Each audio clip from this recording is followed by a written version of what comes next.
Thank you so much for joining Tara's Beautiful Care. My name is Tara, and today I am going to talk to you guys. I hope you guys are doing okay this morning, and I hope you're able to hear me clearly.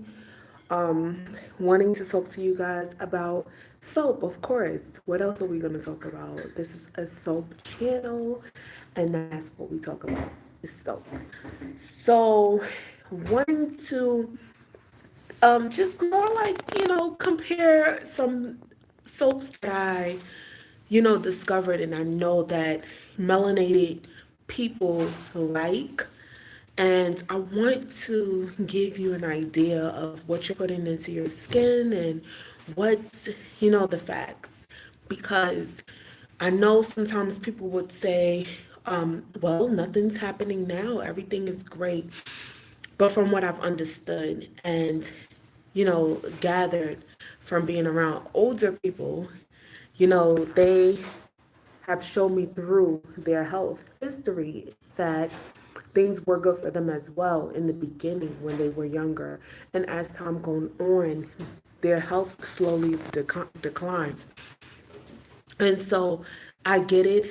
And, that's something that does happen, but you can prevent that. You can help that. And so that's why I'm here. So I can assist, And one of the soaps that I've noticed that a lot of melanated people love, and me too. Listen, I was a victim. Not necessarily considered victim, but I was, someone that also loved it as well. And, especially having sensitive skin, it was a soap that was told by my dermatologist to use. And it's Dove.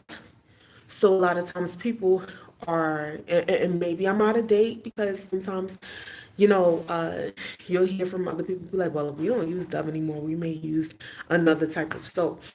But today I'm going to focus on Dove because that is something I'm familiar with that melanated people use. And it's something that they, they're happy with. So I'm going to give you some ingredients and I want you to help me out a little bit here because I want you to kind of like decipher if this is something that will be good for you. So, the first ingredient is sodium stearate. Sodium stearate. Have you guys ever heard of sodium stearate? Tell me. Let me know. I'm about to look up something for you guys. Because about to do a class today. I mean, why not, right? Sodium stearate. Now, the other day, I did a live on my Instagram, and on that live, I made soap. And everyone on that live, or the people that have seen that video, seen what type of ingredients I used for my soap. And I told you guys too, even when I had to end it, I let you know what I was about to do. So, which is, let me get to this. Let me get to this. Hold on, because I'm gonna put it in. I'm putting it in. I'm putting it in. I want you guys to be familiar with what you're putting into your skin.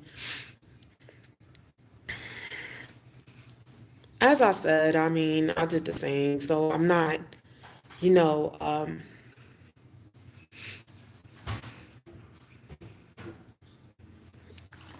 I'm not really looking at y'all in a bad way. I just want to help. Is that okay? Ooh, ooh, ooh, ooh, I'm dropping stuff. Hold on, hold on, hold on, hold on. Okay. So I just looked up sodium stearate. I didn't write down all of the hold on. I didn't write down all the ingredients because I have about 10 and I know that would take a long time.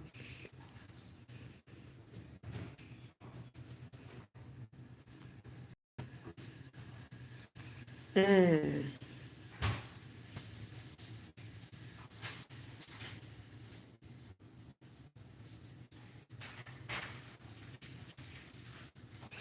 Okay.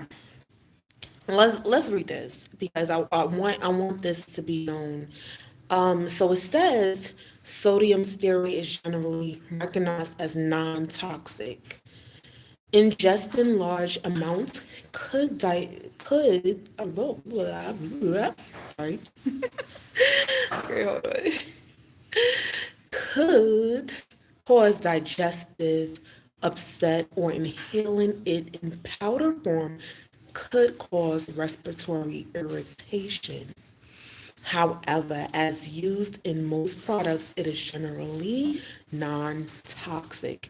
It is known as reproductive toxin, uh, and not a known carcinogen.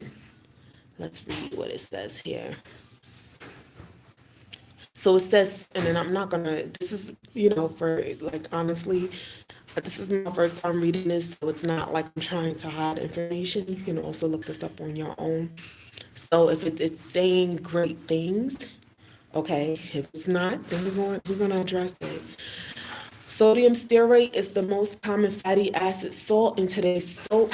Common sources of the starting material, stearic acid, are vegetable triglycerides obtained from coconut and palm oils, and animal triglycerides from tallow.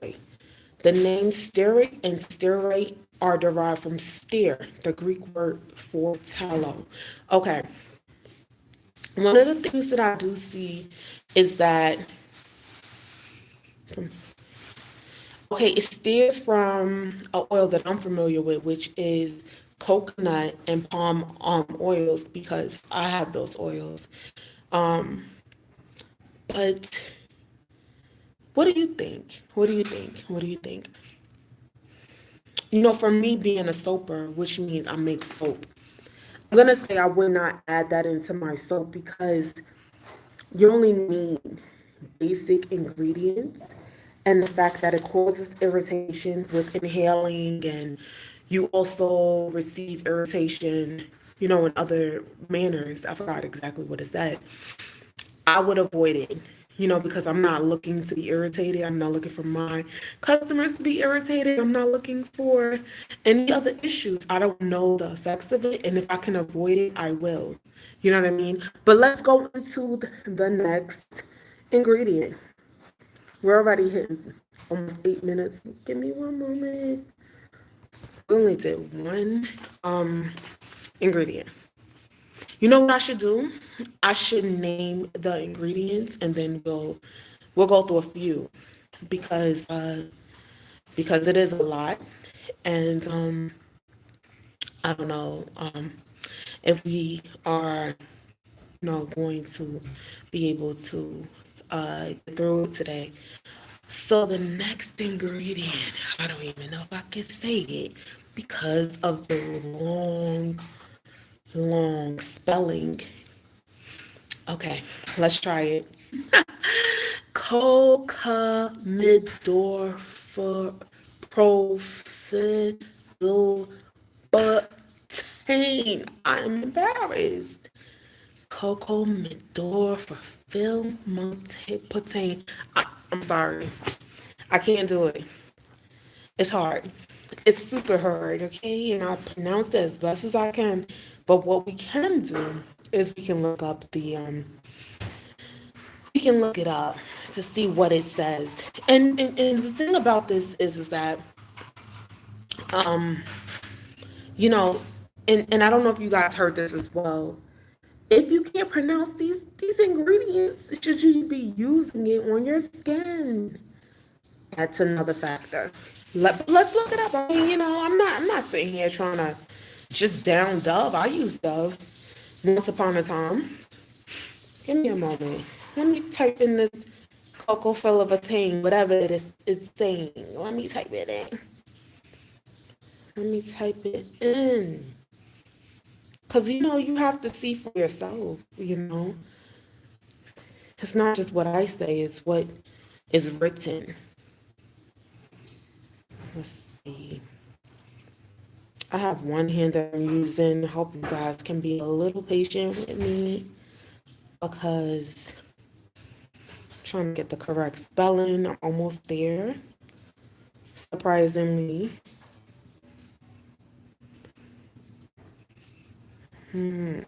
Okay, we made it. We made it to the end. All right, let's see what it says.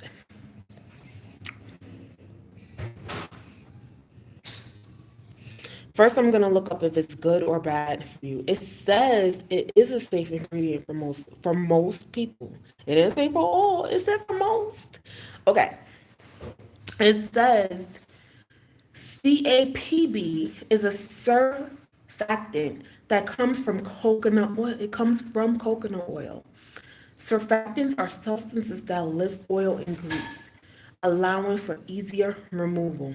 Although CAPB poses a low risk of skin irritation, why would they do that? Why would they pull? It comes from. It says it comes from coconut oil, but why would they lift the oil and grease? For what did they say? For substances that lift oil and grease, allowing for easier removal. Why would they do that? Coconut oil is really, really good and rich. All I need is the original. I don't need you to pull nothing from it. You know? And it does say that it poses a low risk of skin irritation, and it is safe for most people. Okay, what is it? What is it? Let me see. So what's the definition? All right, it does say that it's deriving from coconut oil, and it says a very really long name, but I don't know it. And so it's not just coconut oil; it's dimethylaminoperlamine. CAPB is available as a viscous pale yellow solution and is used as a surfactant in personal care products and animal husbandry. Guys, I don't know about that. I don't know if this is even necessary. I think that this complicates the soap process. Let me look at what it's showing.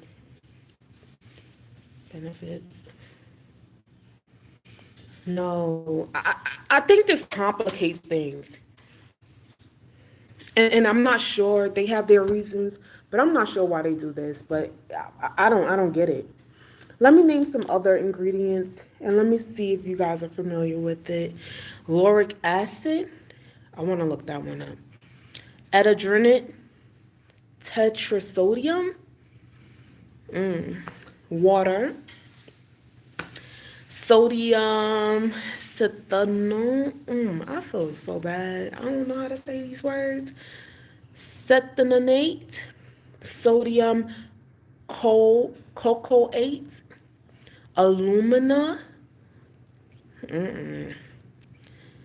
phenoxyethanol, and silicon. And there's more. Let me name the other ingredients so that this way you can have an understanding because I didn't write them down. But since I have and this other device, I can use it to look it up. 1 second. So my whole point to you guys is that okay, everything seems so well, everything seems so good, and I've also seen the other day that Dove did change their ingredients, because things are becoming more natural based and people are wanting more natural products. And so Dove had to change their ingredients. But when I looked up their ingredients and what they're putting inside their soaps, this is what I came across. And honestly, now that I'm in the soap world, I definitely don't want to use a lot of these products and it's unnecessary. All right, so where did I leave off? Give me a moment. Okay, it's a couple of more ingredients. Um, Sodium oleate, sodium chloride, stearic acid. I promise I can read. I don't know what's going on today because these words ain't right. Um, Titanium dioxide, glycerin, sodium, palm kernelate, sodium toluate, zinc oxide, and tipropylene glycol, titanium dioxide, and they have like a number next to it. It's in parentheses. It's CI 77891. Okay. Let's go through about. I'm gonna do a couple of them. I'm gonna do the lauric acid. Those are all the things that came up, for this product. So, for Dove, I should say. We gotta know what we putting in our skin. And just because we've been doing it for years, I don't mean it's right. Okay? We need to, and I know a lot of times it's kind of difficult to make changes and stuff like that, but whenever something is more beneficial for you, you should make changes, even if it's not with me. Just in general. You know what I mean? Just in general. Um, all right. So lauric acid, they always do that, it seems. That's the third time. They said natural sources of lauric acid is coconut oil, palm kernel oil, and milk. Okay, so why you don't just use it? What else is going on? Lauric acid, systematically didocanic acid, is a saturated fatty acid with 12 carbon, hold on, with 12 carbon atom chains, thus having many properties of medium chain fatty acids. It is a bright white, powdery solid with a faint odor of bay oil or soap. The salts and esters of lauric acid are known as laurates. It's not telling me. Let me see. It says, is lauric acid safe for skin? Let me see.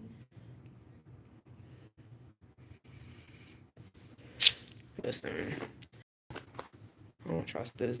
At this point, I'm not trusting what it's saying.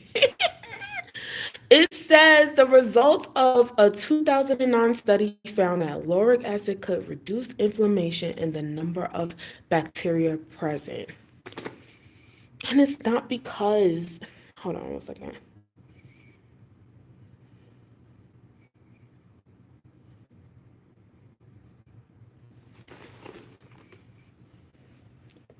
It says, is lauric acid unhealthy?